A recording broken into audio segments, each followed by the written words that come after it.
आज आपके साथ शेयर करने जा रही हूँ चित्रा की कहानी। ये एक 35 साल की वुमन थी, इंडियन वुमन थी और अमेरिका में इनकी फैमिली बेस्ड थी। ये बहुत छोटी थी तभी इनकी फैमिली आके अमेरिका में सेटल्ड हो गई थी। ये मॉलिक्यूलर रिसर्च बायोलॉजिस्ट थी और इनका सारा दिन तो लैब में बीत जाता था और इवनिंग में इनका कोई अपना सोशल सर्किल नहीं था, ना ही इनका कोई मतलब इनकी इवनिंग में या इनकी कोई सोशल लाइफ नहीं थी। उसका रीज़न था कि इनकी मदर इन्हीं के साथ रहती थी और वो ओवर प्रोटेक्टिव थी इनके लिए और बहुत ज़्यादा डिमांडिंग थी। यानी कि जैसे इनकी मदर पूरी तरह इन्हीं के ऊपर डिपेंड थी और उनको उनकी ज़रूरत से ज़्यादा इनकी फ़िक्र रहती थी, तो इसलिए वो चित्रा को हमेशा अपने कंट्रोल में रखती। इसकी वजह से वो बहुत सफोकेट फील करती थी। चित्रा बहुत अपने आप को एकदम दबा हुआ, इतना ज़्यादा सफोकेशन फील करती थी कि 35 साल की एज में भी उनका कोई रिलेशनशिप किसी के साथ नहीं था और अमेरिका जैसी सोसाइटी में रहने के बावजूद उनका कोई फ्रेंड सर्किल नहीं था। तो उनका बस यही डेली रूटीन था कि वो लैब जाती थी, लैब में अपना रिसर्च वर्क करती थी और पूरा दिन वहाँ पर गुजार के और जब इवनिंग में आती थी वो अपनी माँ की देखभाल करती। उनकी माँ मतलब चित्रा के फादर नहीं थे और लेकिन ऐसा नहीं था कि चित्रा के भाई बहन नहीं थे। चित्रा के एक बड़े भाई थे जो कि अपनी वाइफ के साथ रहते थे। उनकी खुद की फैमिली थी तो उनसे अपेक्षा नहीं की जाती थी कि वो अपनी माँ की देखभाल करे, वो अलग रहते थे। इसी तरह चित्रा की एक ओल्डर सिस्टर भी थी उनसे बड़ी, उनके 2 बच्चे थे, उनकी खुद की फैमिली थी, हस्बैंड वाइफ थे, तो वो अलग रहते थे। तो उनसे भी एक्सपेक्टेशंस नहीं थी कि वो अपनी मदर की देखभाल करे और उनकी मदर भी अपने उन दोनों बड़े बच्चों से कोई इतनी ज़्यादा जुड़ी हुई नहीं थी। वो उनका टाइम और उनकी देखभाल के लिए डिमांड भी नहीं करती थी। वो बस चित्रा पर अपना पूरा राइट समझती थी और उन्हीं से देखभाल के लिए उसके लिए वो डिमांड करती थी। और उनके फैमिली ने उनकी मदर की देखभाल का सारा जिम्मा जो है चित्रा के ऊपर छोड़ा हुआ था। तो चित्रा इस सबसे बहुत सफोकेट फील करती थी। वो इतना ज़्यादा सफोकेट फील करती थी क्योंकि उनको एक लाइफ चाहिए थी, उनको भी अपनी लाइफ में थोड़ा एंजॉयमेंट चाहिए था, बट उनकी लाइफ इतनी ज़्यादा बोरिंग थी। वो खुद को अकेला फील करती थी कि उनको भी एक कोई पार्टनर चाहिए था, उनको उनके हम उम्र के फ्रेंड चाहिए थे जो कि उनके लिए अवेलेबल नहीं थे। उनको इन सब चीज़ों से जैसे छीन लिया गया था उनसे इन सब चीज़ों को, और तो वो इन सब चीज़ों के लिए अपने फैमिली को बहुत ज़्यादा वो मानती थी कि जैसे उनके ऊपर ये सब कुछ उन्होंने लाद दिया है। लेकिन वो इस चीज़ के लिए मना भी नहीं कर सकती थी। इन सब चीज़ों से उनको क्या हो गया था, उनको ब्रीथिंग प्रॉब्लम होनी शुरू हो गई थी। उनको बहुत गहरी भारी सांस आती थी। वो बोलती थी तो ऐसा लगता है उनके गले में शब्द अटक रहे हैं। उनकी घुटन, उनका सफोकेशन, उनका अकेलापन और उनका बोर्डम उनके ऊपर हावी होता जा रहा था और धीरे धीरे उनकी ज़िंदगी इतनी ऊब भरी और नीरस होती जा रही थी कि वो अपनी ज़िंदगी से पूरी तरह से ऊब चुकी। एक चांस लेना ठीक समझा जब उन्होंने सुना डॉक्टर वीज़ के बारे में, तो वो अपनी परिस्थितियों में इस तरह से फंसी हुई थी कि उनको अपने लिए कोई उम्मीद की किरण नज़र नहीं आ रही थी। लेकिन फिर भी जब उन्होंने सुना तो वो डॉक्टर वीज़ के पास मिलने के लिए आई। डॉक्टर वीज़ ने उनको अपॉइंटमेंट का टाइम दिया और उनको रिलैक्सेशन की टेक्निक, क्योंकि वो बहुत ज़्यादा रेस्टलेस थी, परेशान थी, तो उनको 2 वीक्स लग गए डॉक्टर वीज़ को उनको रिलैक्स करने में, उनको रिलैक्सेशन की टेक्निक सिखाने में। और फिर उन्होंने उनसे जब बात की तो चित्रा से उन्होंने बात की, उनके चाइल्डहुड के बारे में पूछा तो उनका चाइल्डहुड परफेक्ट था, क्योंकि जो एज पर इंडियन ट्रेडिशन परंपराओं के हिसाब से उनको बहुत अच्छा माहौल मिला था। उनकी पूरे अपने पेरेंट्स की केयर मिली थी, सब कुछ मिला था और वो अपने प्रोफेशन में भी बहुत सक्सेसफुल थी। अच्छा, और चित्रा की उनकी चित्रा ने बताया कि उनकी अरेंज्ड मैरिज कर दी गई थी। जो हस्बैंड थे काफ़ी बड़े थे उम्र में चित्रा के, और तो जिसके साथ भी उनका जो मेंटल लेवल कोई ऐसा था नहीं कि उन्होंने अपनी लाइफ को बहुत एंजॉय। लेकिन उनके हस्बैंड की डेथ हो गई और उनके कोई भी बच्चे नहीं थे, बिना किसी बच्चे के उनकी डेथ हो गई। तो उनसे और ये इस तरह से वो एकदम अकेली हो गई थी अपनी लाइफ में। उनके पास बच्चे भी नहीं थे, ना ही उनकी कोई फैमिली थी, हस्बैंड की उनकी डेथ हो गई थी। तो ऐसा सब माना गया कि अब वो माँ के साथ उन्हीं को रहना है, उनकी देखभाल करना है। डॉक्टर वीज़ ने उनका रिग्रेशन करने का उनको सजेशन दिया, जो कि बहुत खुशी के साथ चित्रा ने हाँ कर दिया। तो उनको वो डीप ट्रांस में जब गई तो कुछ सेंचुरीज पहले उन्होंने देखा खुद को, और वो एक अपने आप को एक वुमेन के रूप में देखा। और उन्होंने देखा कि वो एक स्टेट में, किसी स्टेट है वो इंडिया में ही है और एक स्टेट है उनका राज्य, जिसके लिए जो उनके लोग हैं तो वो अपने स्टेट के राज्य के दुश्मनों से, दूसरे राज्य के दुश्मनों से लड़ रहे हैं। जो उनकी आर्मी है, जो उनके सैनिक हैं, जो यहाँ से वहाँ ट्रेवल करते हैं और छापा मार लड़ाइयाँ लड़ते हैं। तो जिसके लिए जो चित्रा है उनको बोला गया है कि जो ये सैनिक है इनकी आपको केयर करनी है, यानी उनके लिए उनको खाना बनाना है, उनका सारी देखभाल करनी है और उनकी हर तरह की नीड्स पूरी करनी है। हर तरह की नीड्स मतलब उनकी फिजिकल नीड्स भी पूरी करनी है, क्योंकि वो सैनिक उनके देश के लिए बहुत इम्पॉर्टेंट है, उनके राज्य के लिए बहुत इम्पॉर्टेंट है। तो उनकी हर तरह की नीड्स पूरी करने का जिम्मा चित्रा का है। और चित्रा खुद को एक इस तरह की परिस्थिति में फंसी हुई है कि उनको ये बोला गया है, उनके राज्य के जो जनरल हैं, गवर्नर हैं, यानी कि जो उनके सेनापति या मंत्री हैं, उनसे बोला गया है कि ये एक बहुत महान काम कर रही हैं चित्रा, और वो ये सब अपने देश के लिए कर रही हैं, अपने लोगों के लिए कर रही हैं, क्योंकि ये उन सैनिकों की सेवा कर रही हैं जो कि अपने देश के उनके देश के लिए लड़ रहे हैं, उनके खुद के लोगों के लिए लड़ रहे हैं। तो एक बहुत बड़े उद्देश्य के लिए, मच हायर गोल के लिए ये उनका जो त्याग है, उनका सेक्रीफाइस है, उनका बलिदान है, वो बहुत प्रशंसनीय है, उनको ये करना चाहिए। लेकिन ये सब करते हुए चित्रा ना अपनी आत्मा को, अपने आप को बहुत कुचला हुआ महसूस करती है। वो शब्दों में चित्रा के कि मैं एक प्रोस्टिट्यूट जैसा महसूस करती हूँ, मैं एक वेश्या के जैसा महसूस करती हूँ। लोग मुझसे कहते हैं मैं बहुत महान काम कर रही हूँ, लेकिन मुझे इसमें कोई भी महानता नज़र नहीं आती है और मैं दिन प्रतिदिन मर रही हूँ। मैं जी रही हूँ लेकिन मैं मर रही हूँ। ये चित्रा के जो शब्द थे।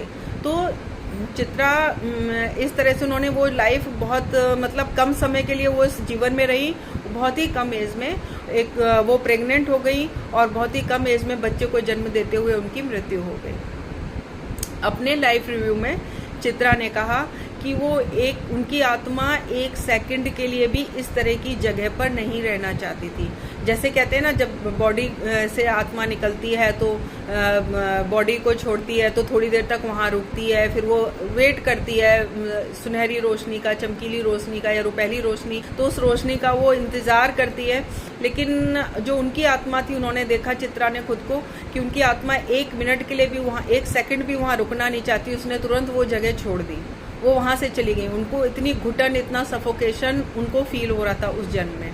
उन्होंने कहा कि ये बहुत ही गंदा रिवाज था जो कि औरतों को बेवकूफ़ बनाते हुए वहाँ के जो लोभी लालची पुरुष थे उनके राज्य के उन्होंने बनाया हुआ था। उनको महानता का एहसास दिला के उनका शोषण करने का एक तरीका था।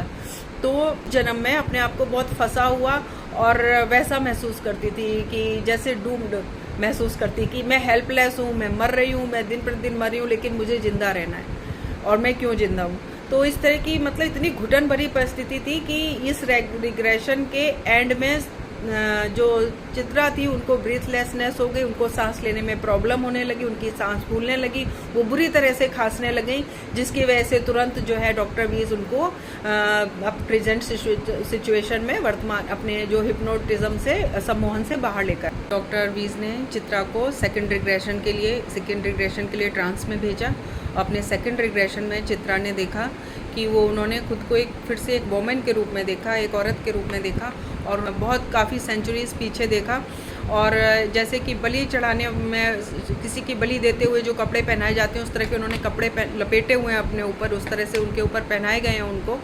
और उनको ये बोला गया है कि अगर वो बलि देती हैं, वो उनकी बलि दी जाएगी ताकि जो वो जहाँ रहती हैं उस जगह की लोगों के अच्छी फसल के लिए, अच्छी खेती के लिए, अच्छी फसल के लिए, बारिश के लिए और लोगों को प्राकृतिक आपदाओं से बचाने के लिए, जो प्राकृतिक आपदाएं होती है, नेचुरल डिजास्टर्स होते हैं, उनसे बचाने के लिए उनकी बलि दी जा रही है। और वो एक अपनी बलि के लिए खुद को प्रस्तुत करके एक बहुत महान काम कर रही हैं और बहुत महान काम कर रही हैं और इससे कि दुश्मनों से देश की रक्षा होगी, देश में अच्छी फसल होगी, देश में बारिश होगी और सारी प्रजा खुशहाल होगी अगर वो अपनी एक बलि देंगी। इस तरह से उनको समझाया गया है और उनके परिवार ने भी उनको तैयार किया। उनके परिवार ने भी इस चीज़ के लिए मतलब साथ हैं सबके कि वो इस चीज़ को कहते हैं ना, जैसे उनको देवी की तरह उनको एकदम बिठा दिया गया, जैसे उनकी पूजा की जा रही है और परिवार को भी ये चीज़ समझा दी गई अच्छी तरह से कि वो कितनी पवित्र हैं, कितनी महान हैं कि वो इतना बड़ा काम कर रही है, अपनी खुद की बलि अपने देश के लिए दे रही हैं। और उसके बाद उनके राजा ने कहा, उनके जो जनरल थे, राजा थे, जो प्रमुख थे देश के, उन्होंने कहा कि उनके परिवार को बहुत बड़ा सम्मान मिलेगा, बहुत रिवार्ड मिलेगा, बहुत रुपया पैसा और बहुत अच्छे पद मिलेंगे। तो अपने परिवार के लिए, अपने समाज और देश के लिए वो अपनी बलि देने के लिए राजी हो गई। उनको फूल मालाएं पहनाई गई हैं और वो बैठी हैं जहाँ पर उनकी बलि दी जानी है, और वो एकदम बैठी हुई हैं। लोग उनके ऊपर फूल चढ़ा रहे हैं और मंत्र की आवाज़ें आ रही हैं। तो वहाँ पर उन्होंने खुद को इस तरह से देखा और उनको बोला गया कि और उनको मरने के बाद वो एक इतना पुण्य मिलेगा उनको, वो एक स्वर्गात्मा की तरह से स्वर्ग में देखा कि वो आंखें बंद करके बैठी हुई हैं। अचानक तलवार उठती है और उनके सर से उनके गर्दन से टकराती है, और वो एक चीख के साथ एकदम उनको फिर वही दौरा सा पड़ता है, एकदम चीख के ब्रीथलेसनेस का, उनकी सांस एकदम वो हो जाती है ऊपर, एकदम वो खांसने लगी बुरी तरह से, और जिसकी वजह से डॉक्टर बीज ने फिर उनको ट्रांस से जल्दी से बाहर लाए, सम्मोहन से, और उनका यहीं पर उनका रिग्रेशन ख़त्म हो गया। दोनों रिग्रेशन के बाद उन्होंने चित्रा ने अपनी लाइफ में कनेक्शन देखा, क्योंकि इस लाइफ में भी उनको सेक्रीफाइस करने के लिए ज़बरदस्ती बाध्य किया जा रहा था कि तुम सेक्रीफाइस करो। उनके दोनों भाई बहन अपनी अपनी लाइफ जी रहे थे अपनी फैमिली के साथ में, लेकिन उनको कहा जा रहा था कि तुम अपनी मदर की देखभाल के लिए, केयर के लिए ये त्याग करो, बलिदान करो, माँ की देखभाल करो, और ये अपनी और कोई सामाजिक लाइफ नहीं कुछ। वो इस घुटन को अपने दोनों जन्मों की घुटन से लिंक कर पा रही थी कि उनके साथ क्या हो रहा है। उनके साथ वही हो रहा है जो 2 जन्मों में पिछले हुआ था। दोनों जन्मों में उनको इसी तरह की बातें बता कर कि वो कितना महान कार्य कर रही हैं, और अलग अलग तरीक़ों से उनका शोषण किया गया था। दोनों जन्मों में उनकी जो लाइफ थी उनसे छीन ली गई थी। एक जन्म में वो जीते हुए भी वो मृत्यु की इच्छा कर रही थी अपने फर्स्ट रिग्रेशन में, जब उन्होंने अपना पहला वाला जन्म देखा था जहाँ वो एक कबीले में थी, तो वो जीवित होते हुए भी हर प्रतिदिन अपनी मृत्यु की कामना करती थी, और वो बस मरे हुए के समान जी रही थी। और सेकंड लाइफ में तो उन्होंने उनका जीवन खुद ही मतलब उनकी बलि दे दी गई। निश्चय हो गई थी कि नहीं, अब उनको अपनी लाइफ जीनी है, उनको अब अपनी लाइफ की खुशियाँ या अपनी जो भी उनकी लाइफ का जो आउटलुक था, जो भी उनका पर्सपेक्टिव था जीवन जीने का, वो किसी के कहने से चेंज नहीं करना है ना। उसके बाद लेकिन उनका एक इशू और था कि उनकी मदर उनके लिए बहुत ओवर प्रोटेक्टिव थी और उनके ऊपर डिपेंड भी बहुत थी। वो उनके ऊपर बहुत ज़्यादा डिपेंड थी, उनका सारा ध्यान सिर्फ चित्रा पर ही रहता था। तो इस चीज़ के लिए फिर जो चित्रा की मदर थी उनका रिग्रेशन हुआ, तो उन्होंने अपने रिग्रेशन में देखा कि उन्होंने कोई एक 3 सेंचुरी पहले का टाइम देखा।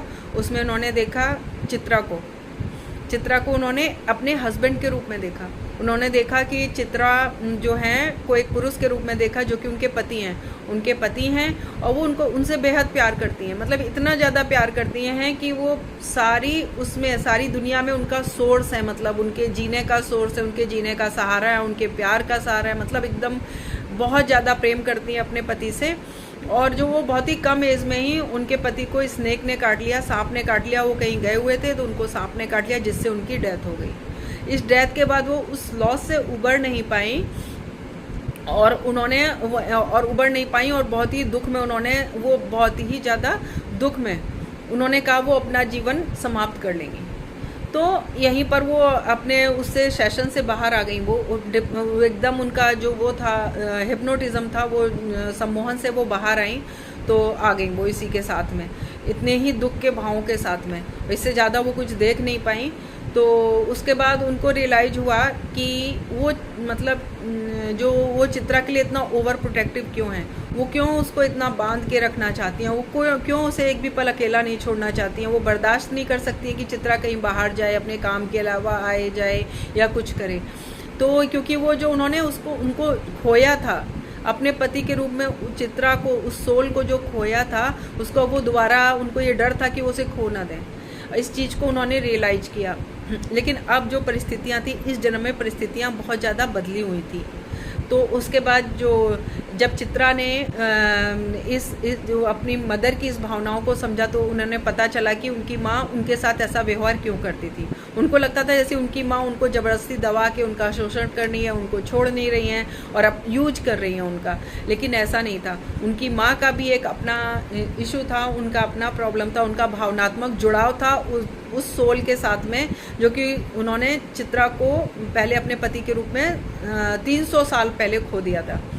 तो चित्रा ने अपनी मदर को, चित्रा के मन में अपनी मदर के लिए जो गुस्सा था ना, और जो वो कह नहीं पाती थी अपना गुस्सा और चिड़चिड़ाहट एक्सप्रेस नहीं कर पाती थी उनके सामने, तो वो उसके लिए उन्होंने अपनी मदर को माफ़ कर दिया कि वो अपनी मदर की इस चीज़ को समझ पाई। और उनकी मदर ने भी ये रियलाइज़ किया कि नहीं, उनको चेंज होना चाहिए। उन्होंने धीरे धीरे खुद को चेंज करना शुरू कर दिया।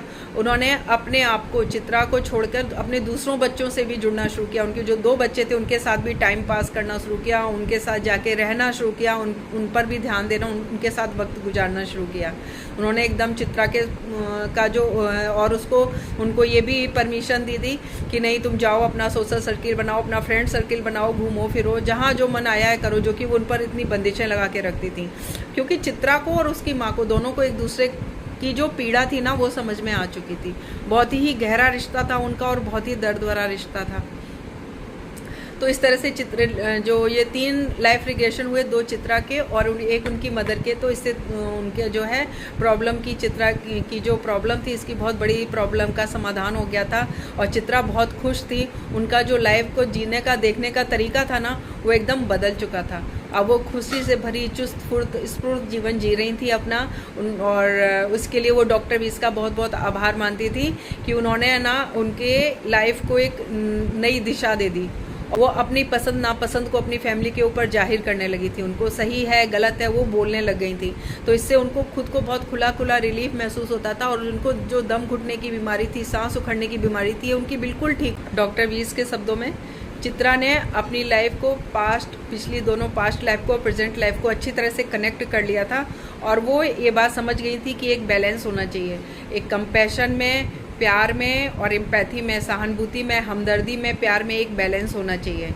खुद चित्रा के शब्दों में कि मैंने अपनी जब दोनों वर्तमान लाइफ, जो अपनी दोनों पास्ट लाइफ्स को और इस वर्तमान लाइफ को जब कनेक्ट किया, और जैसा कि मेरी मदर ने भी अपनी पास्ट लाइफ देखी थी, उसको भी कनेक्ट किया, दोनों को जोड़ के जब मैं देखती हूँ तो मुझे ऐसा लगता है कि प्यार सिर्फ अपनी तरफ से नहीं देना चाहिए। प्यार जितना दो उतना आपको मिलना भी चाहिए।